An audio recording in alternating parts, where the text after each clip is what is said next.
जय हिंद। कैसे हैं आप? एक बार फिर आपके अपने चैनल गुरु गंगा में आपका हार्दिक स्वागत है। आज के वीडियो में हम भौतिक विज्ञान के महत्वपूर्ण प्रश्नों की श्रृंखला का 30वां प्रैक्टिस सेट हल करेंगे, टेस्ट सीरीज हल करेंगे। इस वीडियो में भी 25 इंपॉर्टेंट प्रश्नों को शामिल किया गया है जो विभिन्न प्रतियोगी परीक्षाओं में पूछे गए हैं। तो यह वीडियो भी आपकी परीक्षाओं के दृष्टिकोण से इम्पॉर्टेंट होने वाला है। आप इसे अंत तक जरूर देखें। चलिए शुरू करते हैं बिना किसी देरी के आज की इम्पोर्टेंट कक्षा। पहला प्रश्न कहता है, माइक्रोफोन का आविष्कारक किसे माना जाता है? A doctor Kevin Carmon, B Stephen Hawking, C Graham Bell, D doctor Joel Engel. इसका सही उत्तर बताना है आपको। ग्राहम बेल बिल्कुल सही उत्तर है, माइक्रोफोन के आविष्कारक हैं। स्कूटर के आविष्कारक कौन है? ए ब्राड शाह, बी फार्मिच, सी आइंस्टीन, डी डैमलर। इसका सही उत्तर है ब्राड शाह। नाभिकीय रिएक्टर के खोजकर्ता कौन है? A Michael Faraday, B Edward Jenner, C William Harvey, D Enrico Fermi. नाभिकीय रिएक्टर के खोजकर्ता है एनरिको फर्मी। टेलीविजन का आविष्कार किसने किया था? ए एडिशन, बी जे.एल. बेयर्ड, सी आइंस्टीन, डी ग्राहम बेल। बिल्कुल सही उत्तर है आपका जे.एल. बेयर्ड। इलेक्ट्रॉन की खोज किसने की थी? A Thomson, B Rutherford, C Galileo, D James Watt. J Thomson ने की थी। थॉमसन बिल्कुल सही उत्तर है।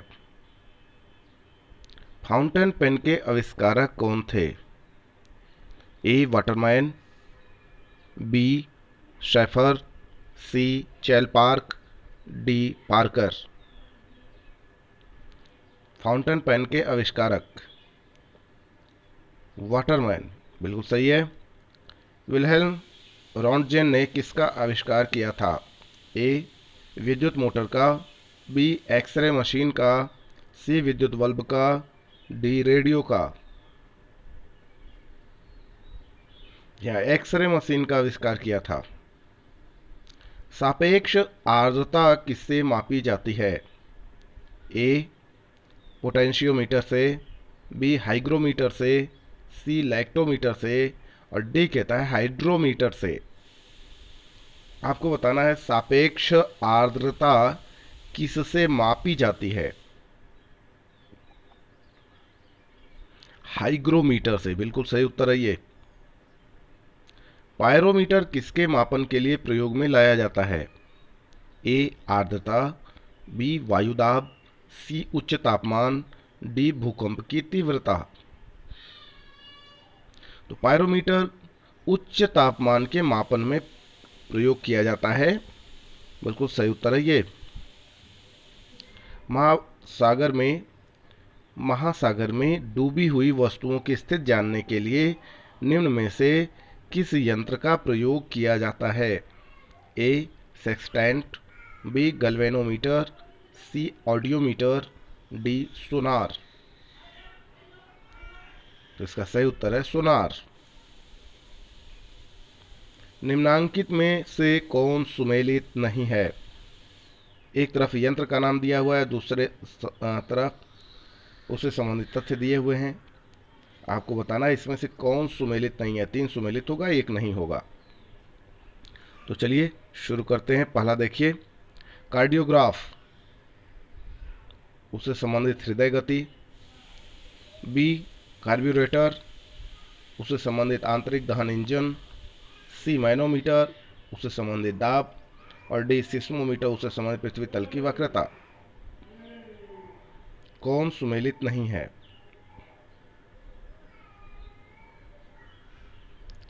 तो देखिए, ये ऊपर वाले जो 3 हैं ये सुमेलित हैं, लेकिन सिस्मोमीटर यह सुमेलित नहीं है।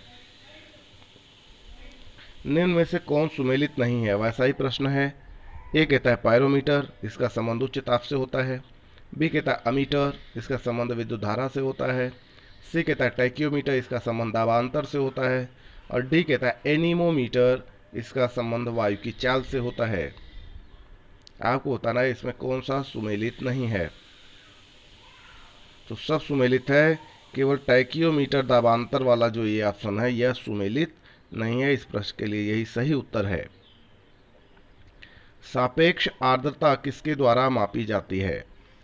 ए पोटेंशियोमीटर, बी हाइग्रोमीटर, सी लैक्टोमीटर और डी हाइड्रोमीटर। हाइग्रोमीटर से यह प्रश्न 2 बार हो गया है। रेफ्रिजरेटर में थर्मोस्टेट का क्या कार्य है? ए तापमान को कम करना, बी गलनांक को घटाना, सी समान तापमान बनाए रखना, डी हिमायन ताप को बढ़ाना।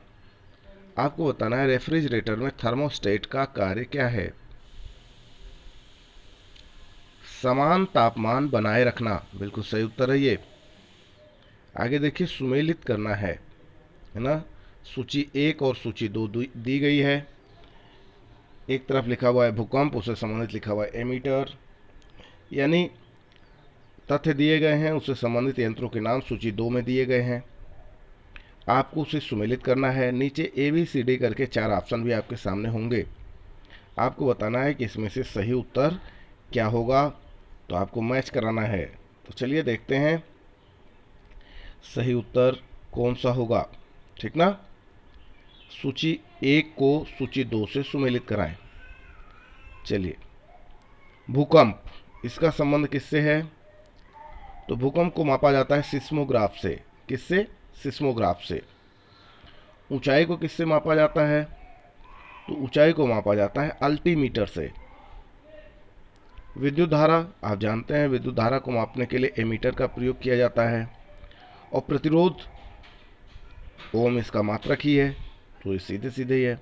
तो इस तरीके से आप देखें तो ये बन गया 2, 3, 1, 4। आप देख लें कौन सा ऑप्शन सही है। ए वाला ऑप्शन ही सही दिख रहा है यहीं पे, है ना। तो आप इसको जरूर इस तरीके के प्रश्नों का अभ्यास कर लिया करें। इस तरीके के प्रश्न कई बार पूछे गए हैं और पूछे जाते हैं, तो बहुत इंपॉर्टेंट होते हैं। इनको रटने की जरूरत नहीं होती, अभ्यास के द्वारा आप इसे तैयार कर सकते हैं। मैनोमीटर के द्वारा किसकी माप की जाती है? मैनोमीटर के द्वारा किसकी माप की जाती है? ए द्रवों का घनत्व, बी गैसों का दाब, सी वायु का दाब और डी कहता है सतह पर तेल का दबाव। तो गैसों के दाब की माप मैनोमीटर के द्वारा की जाती है। फिर सूची 1 और सूची 2 को सुमेलित करना है। एक तरफ उपकरण यंत्र दिए हुए हैं, दूसरी तरफ मापन की राशि दी गई है, तो आपको इसे मिलाना है। ठीक वैसा ही प्रश्न है जैसा ऊपर आपने हल किया था, ठीक है, 15वां प्रश्न, तो उसी की तरह से है। आपको इसके नीचे ABCD करके 4 ऑप्शन भी दिए गए हैं। आपको देखना है कि इसमें से सही ऑप्शन कौन सा है। तो चलिए मिलाइए। ए दिया हुआ है एमीटर। एमीटर का संबंध किससे है? तो अभी ऊपर आपने देखा है एमीटर का संबंध है विद्युत धारा से, है ना। हाइग्रोमीटर का संबंध किससे है? तो आपने अभी ऊपर पढ़ा, हाइग्रोमीटर से सापेक्ष आर्द्रता मापी जाती है ना। बैरोमीटर, तो बैरोमीटर दाब मापने के लिए प्रयोग किया जाता है। और स्प्रिंग तुला भार मापने के लिए प्रयोग किया जाता है। तो इस तरीके से जो ऑप्शन बना वो बना 3, 4, 1, 2, है ना। क्या बना? 3, 4, 1, 2। तो आप देख लें 3, 4, 1, 2 बी वाला ऑप्शन बिल्कुल सही है, यहीं पे पास ही में दिख गया 3, 4, 1, 2। आगे चलें। मैनोमीटर से किस तथ्य का मापन किया जाता है? ए गैस का दाब, बी द्रव का घनत्व, सी वायुमंडल की आर्द्रता और डी ध्वनि का वेग। तो गैस का दाब बिल्कुल सही उत्तर है। वायु में अपेक्षित आर्द्रता मापन हेतु प्रयुक्त उपकरण कौन सा है? ए हाइग्रोग्राफ, बी बैरोग्राफ, सी पेंटोग्राफ, डी हाइड्रोग्राफ। इसका सही उत्तर है हाइग्रोग्राफ।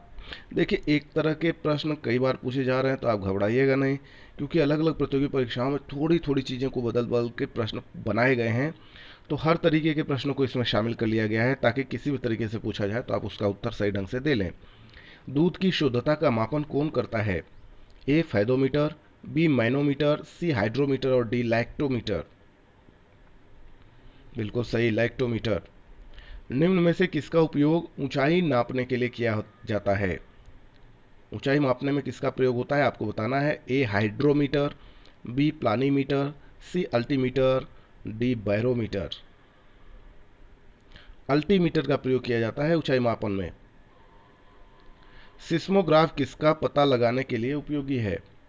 सिस्मोग्राफ, ए भूस्खलन, बी भूकंप, सी ज्वार लहरें और डी ज्वालामुखी। तो सिस्मोग्राफ का प्रयोग होता है भूकंप मापन में, भूकंप का पता लगाने के लिए। कार्बोरेटर का कार्य क्या है? नाम आपने सुना होगा कार्बोरेटर का, आपको बताना है इसका कार्य क्या है। ए इंजन को पेट्रोल की आपूर्ति करना, बी पेट्रोल के साथ हवा को मिश्रित करना, सी हवा को शुद्ध करना और डी पेट्रोल को शुद्ध करना।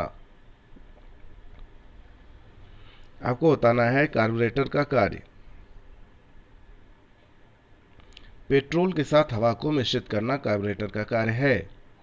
ठीक है, आगे देखें। निम्नलिखित का मिलान कीजिए। यहाँ पर भी सूची 1 और सूची 2 दी गई है, आपको इसे मिलाना है। नीचे ABCD करके 4 ऑप्शन भी दिए गए हैं, आपको बताना इसमें से सही ऑप्शन क्या है। ठीक है, तो चलिए देखते हैं। सबसे पहले शुरू करते हैं सूची 1 से ही। Richter scale.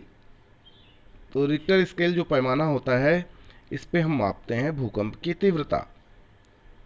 बिफोर्ट स्केल, इसके माध्यम से हम हवा की गति का पता लगाते हैं। केल्विन स्केल, केल्विन आप जानते हैं तापमापन में प्रयोग होता है ना, तो केल्विन स्केल का प्रयोग हो गया परम ताप से। और मिलीबार स्केल, इसका संबंध है दाब से। तो ऑप्शन देख लें क्या बना, 3 4 2 1। 3 4 2 1 पहला ऑप्शन ही सही है। आगे देखें। रेक्टिफायर का प्रयोग किस लिए किया जाता है? ए निम्न वोल्टेज को उच्च वोल्टेज में बदलने के लिए, बी उच्च वोल्टेज को निम्न वोल्टेज में बदलने के लिए, सी डीसी को एसी में बदलने के लिए और डी कहता है एसी को डीसी में बदलने के लिए। आपको बताना है रेक्टिफायर का प्रयोग किस लिए किया जाता है। हाँ, एसी को डीसी में बदलने के लिए रेक्टिफायर का प्रयोग किया जाता है। तो इस तरीके से यह छोटा सा वीडियो पूरा हुआ। यदि यह वीडियो आपको पसंद आता है इसे लाइक जरूर करें, अपने मित्रों में शेयर करना ना भूलें। चैनल पर नए हैं तो चैनल को सब्सक्राइब करके बेल आइकन को प्रेस कर लीजिए ताकि प्रत्येक इंपॉर्टेंट वीडियो की नोटिफिकेशन आपको भी समय से मिलती रहे। और फिर मिलते हैं अगले इंपॉर्टेंट वीडियो में, तब तक के लिए आप सभी लोगों को जय हिंद।